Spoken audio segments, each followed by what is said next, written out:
There's Kareem, and then there's a debate, in terms of Jordan and LeBron. And on any given night, who do you like?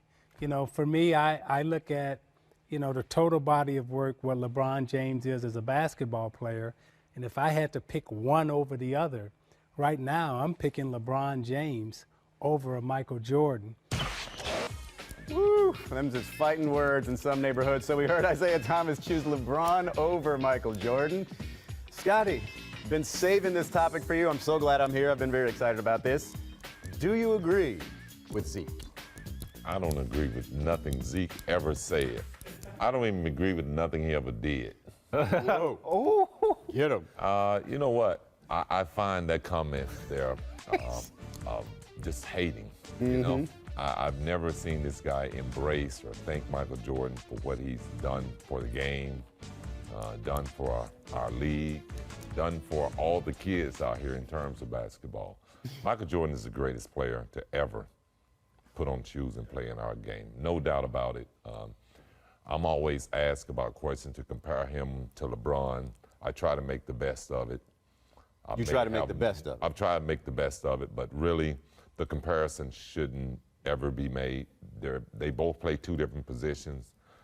The way LeBron James play, Michael Jordan was never asked to play that way because I took that away from him. I was the point forward. I was the facilitator. Michael Jordan is a scorer. He was a defender. He played the game as complete as LeBron James did when he needed to, but he was asked to score the basketball, and that's what he was great at. And there's no game that I would ever play in and pick LeBron James over Michael Jordan. No game? No game. So now you're just being firm about it. Not if I'm trying to win.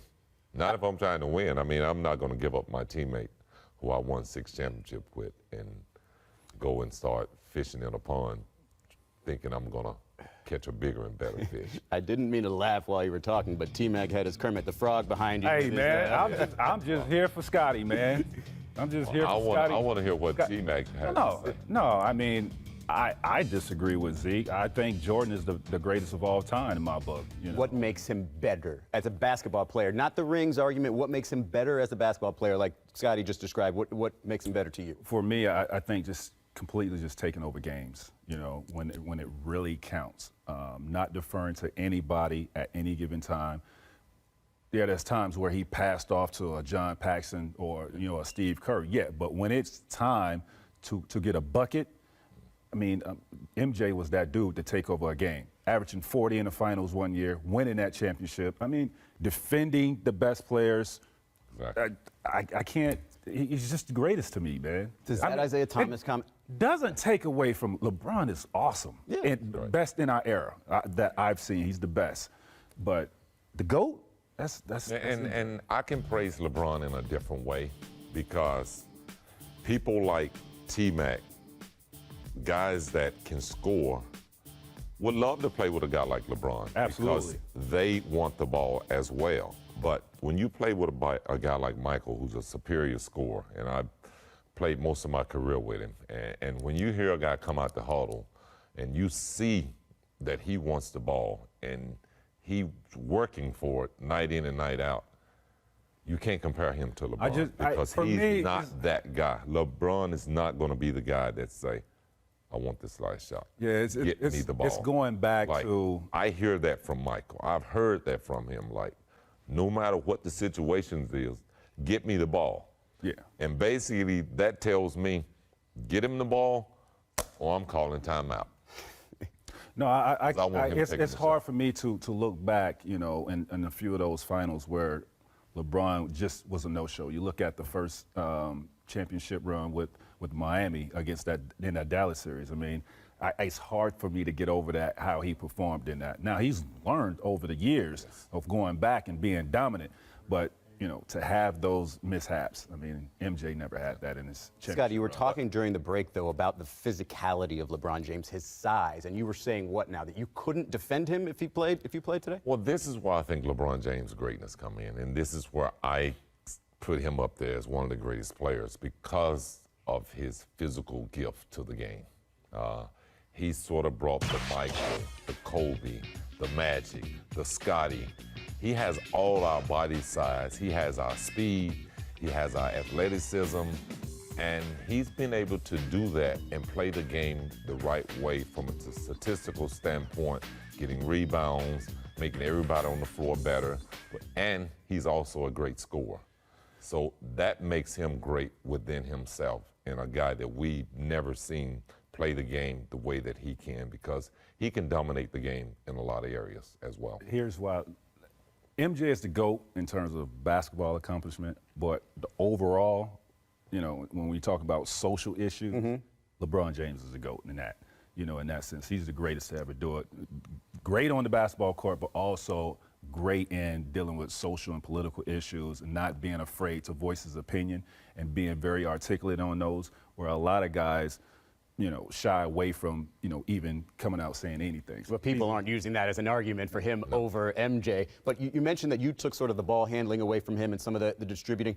Do you think if you were not his teammate, if Michael Jordan had been not only the top scorer but the top distributor on his team, that he could have put up the same types of numbers? Obviously, he did have his share of triple-doubles as well. He would have evolved a little bit more statistically like a LeBron James, but still, he would have been a better scorer than LeBron, I believe. Last thing here, because I saw the fire in your eyes there, when you saw Isiah Thomas mentioning that, does it reignite any sort of feud, still some bad blood there? How does that? It's going to be always bad blood there. That was something that he didn't allow to heal in time, and that time has now expired. So the bad blood will always be there. It looks like it makes it personal in your mind when he makes opinions like these then? Yeah, it does make it personal. And, you know, I think even looking back at the video when that situation happened, it became personal then. Man, that's great stuff, and I can't believe I'm here to talk to you about it. I want to ask you about LeBron, because you went on Twitter and you called him, it's true, it's what he's already said.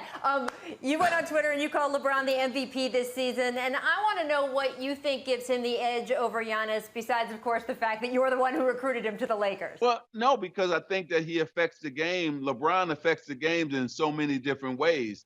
And this year, he's almost averaging a triple-double.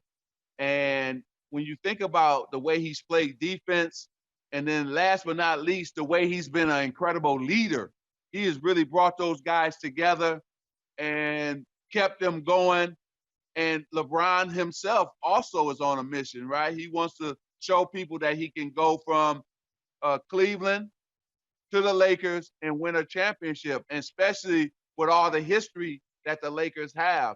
So I think LeBron has played unbelievable this season and really took AD's game, Anthony Davis's game, to a whole nother level.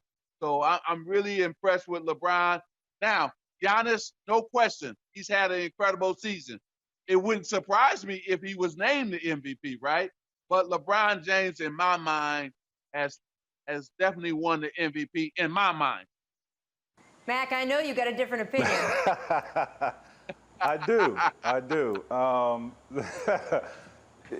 Just flip-flop that. I got to go with Giannis. I mean, I just think, you know, from the first game, this kid has been on a mission.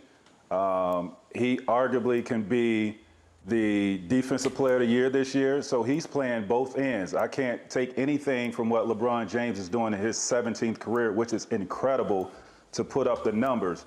But we can't forget, he's also playing with a first-team All-NBA in Anthony Davis. I mean, it's not like, you know, his situation where he was in Cleveland. He was playing with an All-Star and Kyrie and Kevin Love. This guy's playing with Anthony freaking Davis, one of the most talented guys in our league, and some great role players that they have. But I just got to go with Giannis, man. Just the things that he's doing on the basketball court in terms of his leadership, putting up big numbers. He's rebounding the ball. He's assisting the ball. And he's playing great defense. So, I mean, he's definitely made a strong case. I think you guys are both right. I think we were both left stalled with what both of these guys were doing this season from a team standpoint. Obviously, Giannis trying to get his team back to the Eastern Conference Finals, hopefully to play in the NBA Finals. But, you know, the work that LeBron has put out there over the years, what he's been able to do from team to team, and his longevity. That to me says a lot. Being a guy that played 17 years in this league and was hanging on my last leg at that time, pretty much. I take my hat off to say that I don't want to take nothing away from neither one of these guys. If the league is ever to split an MVP, this is their chance to step up, because both of these players are MVPs this season. I agree to that. It's unfortunate that we don't have a chance to really see them battle it out to the end. Well, hopefully we can see him in the Speaking finals. my language, Scottie. That's right. Maybe the NBA Finals will determine it. Hold off on that I got trophy. all three of you here. I have to ask, Scottie, I'm going to start with you. If I had Magic Johnson, Tracy McGrady, and Scottie Pippen on a court to play a game of horse, who wins? I'm going to have to give it to T-Mac, because he's going to be shooting those long half-court shots. And me and Magic, we wasn't adjusted to those long shots. Like, if we shot 2 or 3 three-pointers back in our career, like we almost had to look over there to the bench if we didn't make them. So I may have to give T-Mac the edge, but I'll be working all over. But you got to understand, stuff like that. I do have the long range, but this is horse, so any shot counts. Now, Magic got that hook. Right. Magic has the sky hook. I don't have that in my game. So I could potentially get a letter or two from Magic with the hook. But I'm definitely going outside deep, where it's, you need a life jacket out there to hang with me. And Rachel, so I think we will both have to bow down to the great Magic.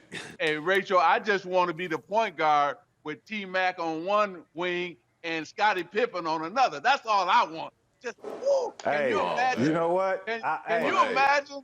Man. I would love. No, Magic. I was able to live that dream in '92. I can't imagine. I played with J. Kidd on the USA team, so I can only imagine how awesome that'd be. Yes. Wow. I love both of you guys, man, and thank you for what you've done for the game. T-Mac, Scott, Pippen, you and I on the dream team, brother. I love it. And then Rachel, thank you. Thank you for what you've been doing on the jump. It's been amazing. And Kendrick has been, Kendrick is a star now. You guys made Kendrick a star now. Yeah. I know. It's amazing. So tell him about this. We're developing young talent, man.